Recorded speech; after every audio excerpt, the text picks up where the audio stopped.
If you have some apples left over and want to have some natural sweetener for your baking or for something else, I have a really nice example for you today what you can do.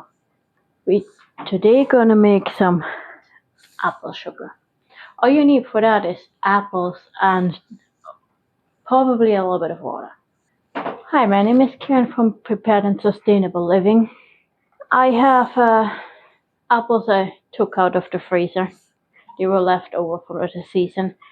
First things first, freezing apples. Well, that was an experiment. It is not gonna work if you want to peel those apples because they're so soft now that the apple peeler is not gonna work on it. Plus, even though they are still good, I did try one. They don't look pretty. They are discolored outside and inside, even if they are still tasting good, and they are quite soft. They don't have that nice, fresh, cracky consistency anymore, but it works. So, depending on for what you want to use it, eating it like that, I probably won't do it. So, all we need is apples. I probably don't even need some water. You might want some, especially if the apples are fresh. We need a cutting board, a knife, a blender, and the oven. That's basically all you need. So let's get started. So first things first, we cut the core out. And as you can see, they really don't look pretty in there. They're all brown, but they're still tasting good. And those are so wet that I really don't need any water with it. But you have to be careful if you get the apples out of the freezer is that you look really careful that you get the bad spots off because it's a little bit harder to see. Depending on how strong your blender is, cut them in small pieces.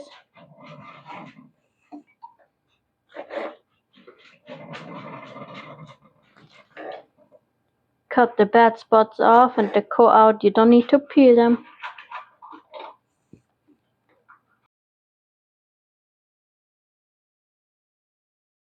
If yours are drier than mine, put some water to it. Not a lot. We're gonna dry them afterwards in the oven, so only as much as you need for them to for your blender to be able to process them. Alright, I'll finish those apples and I'll bring you back. When I was editing the video, I saw that a small part of the video is missing, so I thought since the weather is so nice, I'll go out in the snow with you and really quick tell you that part that got lost while I was editing the video. So after you cut the apples, you're gonna put them in a blender.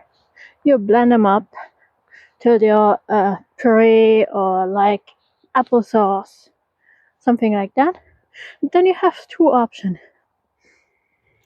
You either can put them in a dehydrator, or you can just put them in the oven. My dehydrator doesn't have these linings for it, so it would all fall through and I would lose the big part of it. So I'm gonna put it in the oven. They say 140 degrees. My oven only goes down to 170, so I put it in at 170. And that can take up to 24 hours dehydrating. Mine are hopefully not taking that long since it's higher, but can take up to 24 hours. It was just a part of the video that got lost. So while I was editing it, I thought I'd take a walk with you and put that back in. So I checked on the apples after quite many hours, and even though they were looking pretty dry, they were not fully dry yet. So I did pull it off the parchment paper, which works really good. I ended up, it was a little bit of work, but I ended up with all the apples being on the cookie sheet and no paper being on the apples. And put them back in the oven for a little bit longer. Right, now we have it dried. So I put it back in the blender.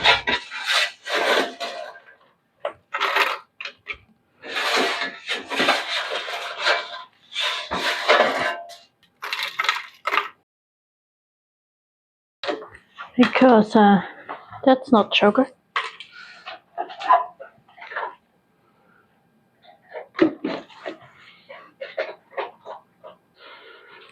Now I'm gonna blend it so it's pulverized. I'm gonna bring it back when that's done.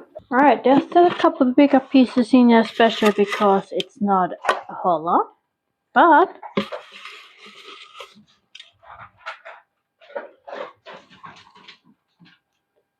we now officially have apple sugar. Can use that for cooking, baking, wherever you want to have a natural sweetener with an apple taste. I will put that back on the cookie sheet for today because I just want to get sure that it's really dry before I put in any kind of container. I made that mistake on the first try of the acorn flour before. Put it in a container too early and I could throw away a whole batch. So you saw we had quite a few apples and it's not going to be a whole lot of sugar, so it takes a lot. But you don't need that for everything. I mean, it has a really distinct taste of apple, but I think for certain pastries or also for maybe for in yogurt, it's a really nice natural sweetener, so you don't need to use sugar in there. And at the same time, so you don't need to put sugar in, and at the same time, you don't have to really eating it unsweetened. It's a nice natural sweetener. Of course, you also shouldn't eat too much natural sweetener for your health, but it's better than the processed stuff for sure. I might know someone this year tried to make sugar out of sugar beets. I know it's possible. I never did it, so we'll see about that. But that's all I have for today. Thank you for baking, cooking, preserving, however you call it with me. Until the next time, stay prepared and sustainable.